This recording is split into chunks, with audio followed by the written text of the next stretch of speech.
Well, today, very much like the day 22 years ago, 9/11, never goes by without me, and I'm sure all of us remembering that day. And um, certainly, um, our thoughts always go out to those that lost their lives and our first responders. So, just again, it was much like a day like today. It was just a sunny day, and I was doing cards in my office, getting ready for a game, and our life changes just like that, puts it in perspective. So that coupled with you know the injury that we had to the Grambling student athlete Jaquavius Richmond had surgery at Our Lady of the Lakes. And it was obviously a very difficult injury, but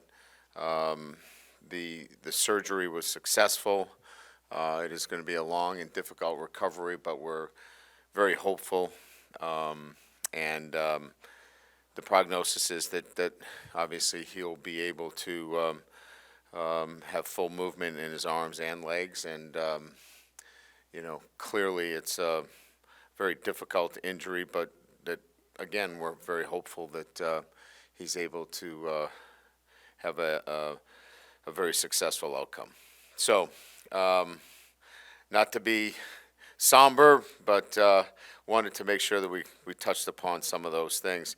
The game this past weekend, I think we talked about it last week. We want to play the game the right way, and playing for 4 quarters, starting fast, building momentum, and then leaving no doubt about what the outcome is, and putting away your opponent. Those are the tenets of playing 4 quarters of LSU football. We certainly didn't do that in week one, and we wanted to make sure that was how we played the second game, regardless of who the opponent was. And we have a great deal of respect for Grambling, and we're excited about the game itself. But it really didn't matter all week from the perspective of who we were playing, rather as how we played the game. And I was pleased with the way we played the game. I was also very, very pleased with the way we handled our emotions. It got chippy out there. Our team had 2 penalties the entire game, and their discipline and their ability to maintain their pose and composure, I was very proud of them in that respect. On offense, when you score on your first 10 possessions, there's not much more you can say at any level, but great efficiency from an offensive perspective. Defensively, we had some, I would say, misassignments early on. The tackling certainly wasn't what we needed early on. We were probably a little bit too anxious. We settled down, and certainly in the second half, played the kind of defense that we expected to, and limited Grambling to 4 first downs, I think, and 61 total yards in the second half, and that kind of dominating defense is certainly what we're looking for. Now we turn our attention to SEC play, and certainly, this is what gets everybody's attention, and not only do we play Mississippi State, but we play on the road, and playing on the road in the SEC is a great challenge. Playing an SEC opponent obviously doubles that, and then you've got to deal with all of the things that go with travel, playing at 11 a.m., cowbells, all of those things. But you do it first and foremost with starting with great preparation this week, and then your performance. If you play really well, you don't have to deal with all those distractions like any other opponent. If you're not playing very well, you're going to hear the, any teams, band slogans, whatever they have. So this is really about, the challenge of playing on the road, handling the 11 a.m. start, playing a really well-coached football team. Zach Arnett's done a great job in his very short time of being a head coach. They're really well coached defensively. The scheme that they employ is the same as last year, which has a lot of moving parts out of their three-down defense. And again, it's a difficult defense to go against. Offensively, there's some quite a different change there. Going away from the air raid offense, going to a much more traditional offense. It is one that certainly that many see in college football, but they've got some really good players. Will Rogers is probably one of the most experienced quarterbacks in the SEC. 35 straight starts. So when you have that, you've got experience at the quarterback position. It's a really good thing. He's got 11,000 career passing yards. Jaquavius Marks, an outstanding running back. And again, another guy that, 2,100 yards rushing in games in 23. Combined, it leads the SEC in rushing through 2 games. 2 100-yard games. I misspoke already in 2023. It's a good football team. So well coached. They've got depth with numbers on defense in terms of seniors and graduate seniors. So they're coming off a really good win in overtime against Arizona. So a great challenge for our football team. And again, anytime you go on the road, I think their returners are weapons. They've got 2 outstanding return men in terms of their punt returns and kickoff returns. Both of them were All-Americans last year. So we've got a challenge in special teams. We've got a challenge in facing a veteran quarterback and outstanding running back, and certainly the challenge that the defense brings in terms of its scheme, and then going on the road to Starksville and the early start and all those things that that you have to overcome. So with that, we'll open up to questions. Ryan, right up the middle. You mentioned the experience that Rogers brings. What did you see in your secondary from either practice or the game that leads you to some confidence in them? Well, I think this is a process for us that we're making some strides. I think we're competing, for the ball. I think in some instances it's really you have to look at play after play where we're getting some competitive breakups that we hadn't had in the past, and we're getting guys that are getting seasoned, and that's really what this is about. This is a process for some guys that haven't played a lot of college football. So we like the competitiveness. This is about leveraging the football. This is about being in the right technique, and it's. Like I said, we like our guys, but this is going to be coaching and player development the entire season.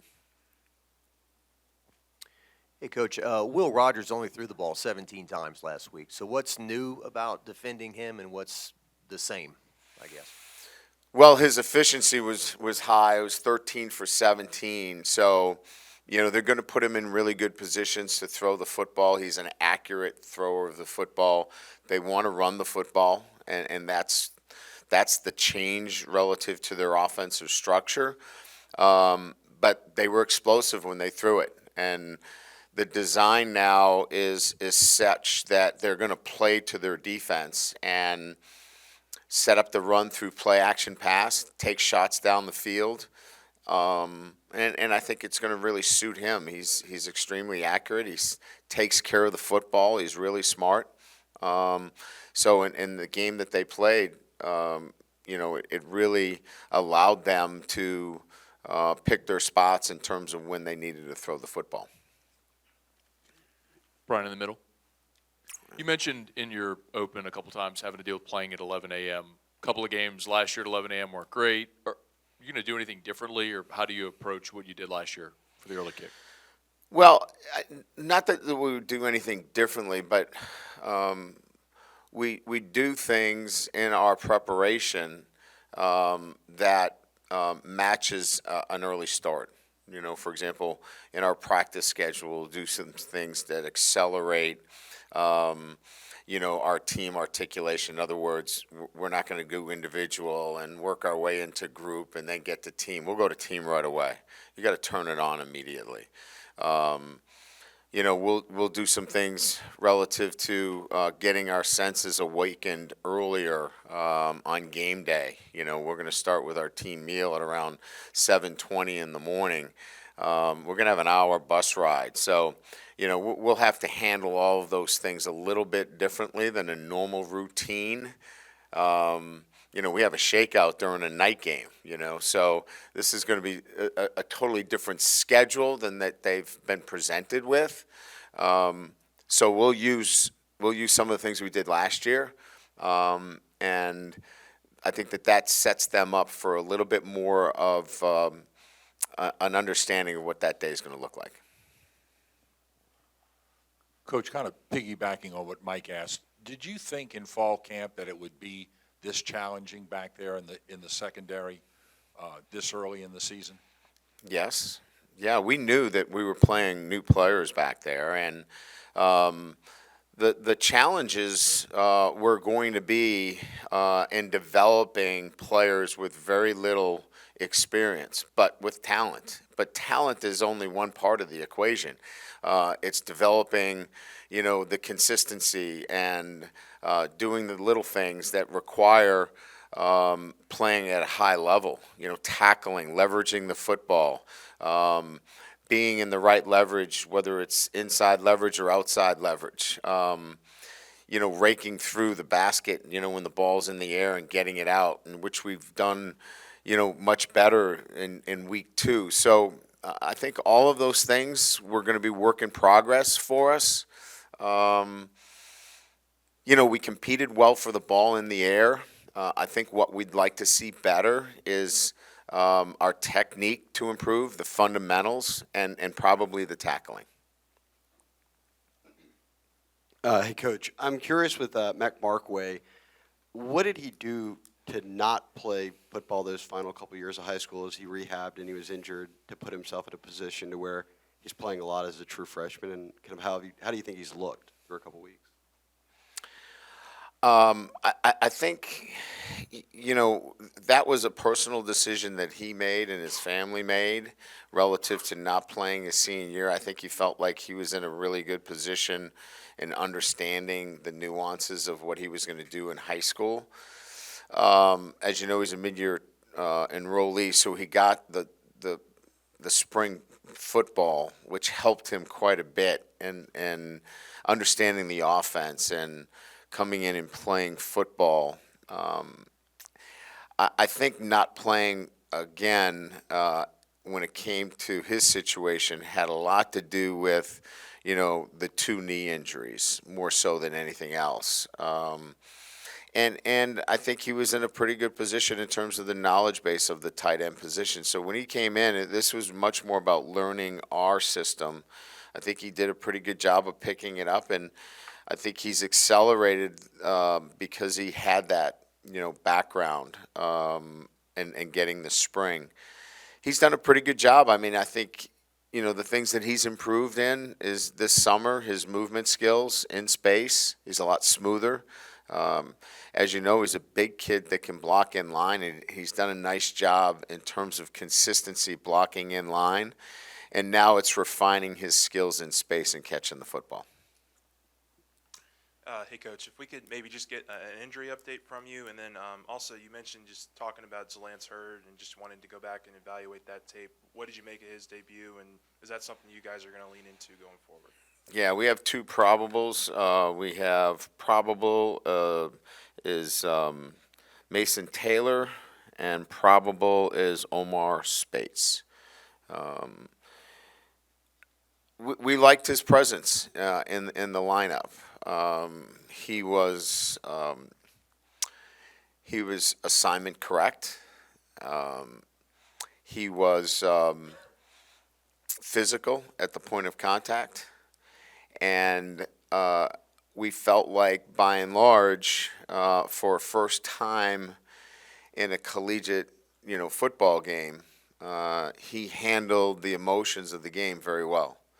So I think we're on track to kind of similarly do what we did in the last game with him in the next game as well. Miles will still start at guard, but there's going to be a rotation there. Ryan, you said post-game that Harold Perkins has a new position. What are y'all going to start asking him to do that's maybe different from the first game, and what was the impetus for that change? Well, we wanted to free him up a little bit. He's got a lot of responsibilities playing inside, and we just needed to let him go and let him play fast. We felt like, with all the things that we had asked him to do, we probably slowed him down a little bit. And one of the things we have to do as coaches is know where your players are relative to, playing fast. And I think we saw in the very first play with the physicality he showed when the ball got out on the perimeter. That's not something that you want to do, is throw the ball out on the perimeter with Harold. So I think we made the right decision there. And now we'll refine what we do with him. Like, we can move him around, we can move him inside and outside and do some things that can keep him in a position to impact the game. And that's what we're trying to do. Just your assessment of the run game and specifically getting into Caleb a little bit. Does that position allow a freshman to maybe have an impact quicker than maybe a different position? And what do you see in him and his usage going forward? Well, I think with both backs, it was a physicality. There was runs after contact. There was, that physical presence that we were looking for.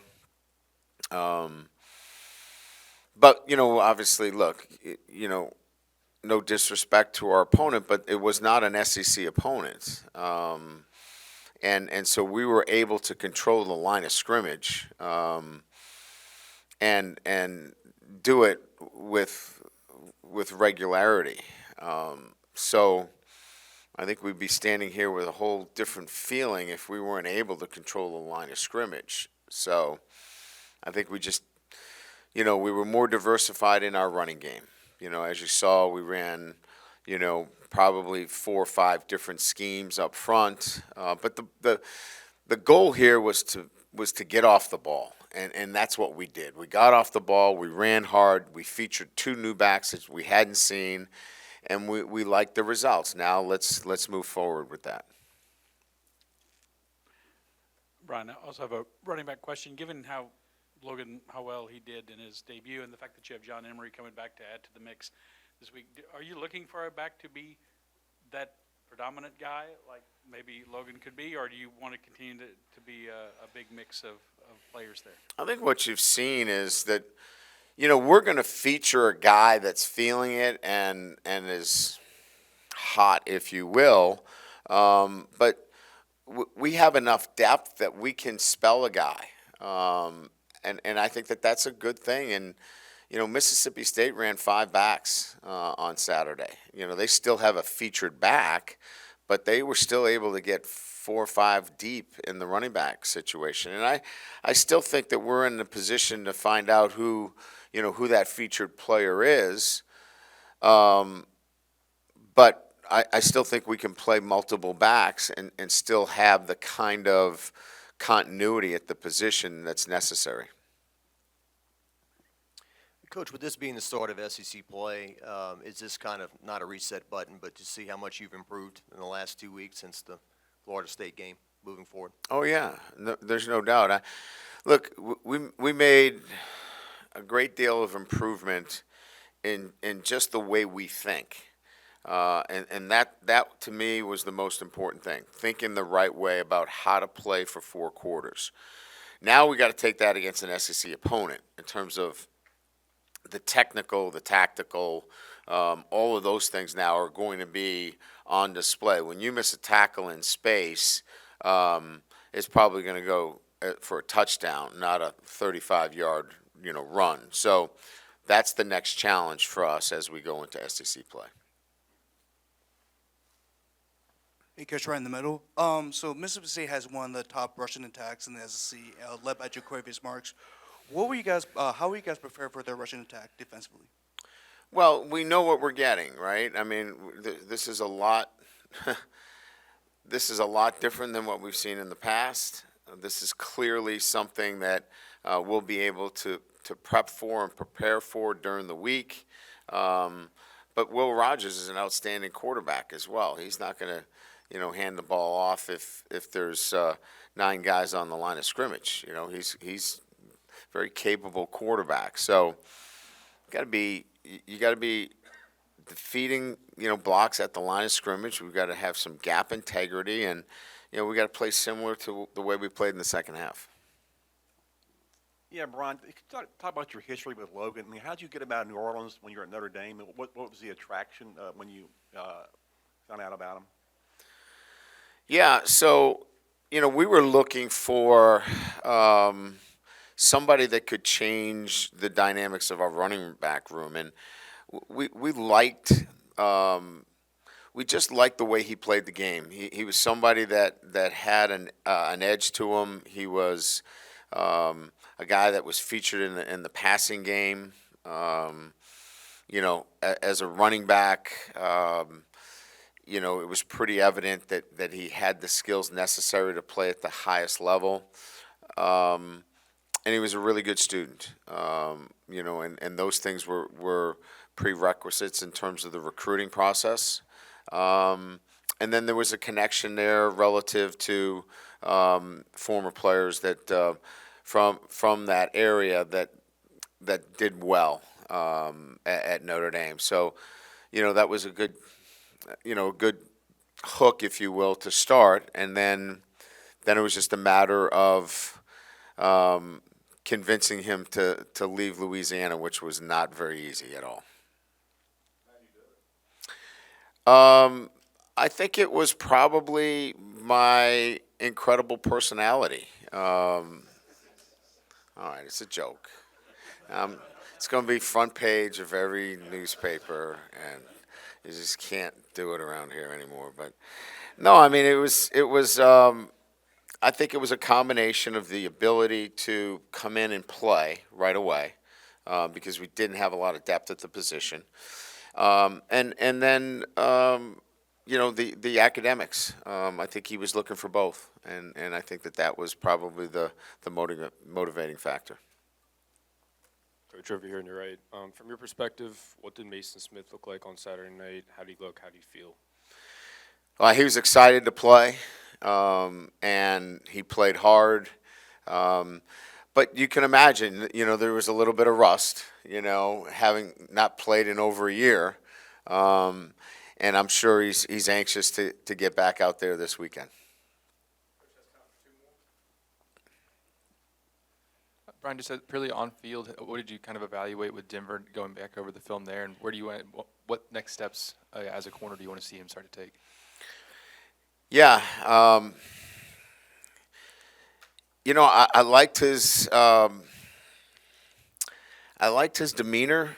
He didn't lose his cool in some instances where, he got his helmet pulled off a couple of times. He was being held. I think he's growing, and as it was, the question was posed earlier. These young men are in a process of growing and learning, and he's learning our coverages. He's learning. He's a press corner. And we don't just play press. We play press, and we play bail, and we play off, and then we play press to off. And so there's a lot of different things that he's learning. He was just strictly a press corner. And he just pressed you, and when you came off the bus, he pressed you. And this is new to him, but he's learning, and he wants to get better at it every day. So, listen, I'm a coach. I want a captive audience. I want guys that want to be coached. And the great part about it is he wants to be coached. Brian, I'm just curious your thoughts on the division. It's kind of had a rough weekend, and what you see in the SEC West with Alabama losing, Texas A&M losing, and what opportunities that might mean for your team. Yeah, look, every year is a different year. We could be talking in 4 or 5 weeks about, the SEC is, having such a great. It's a new cycle. It was one weekend, but I will tell you, each and every week, the SEC is going to put out great football teams, and yeah, maybe it didn't have the banner weekend in terms of the big matchups, but ask anybody if they want to play an SEC team. I'll bet they'd rather try to play somebody else.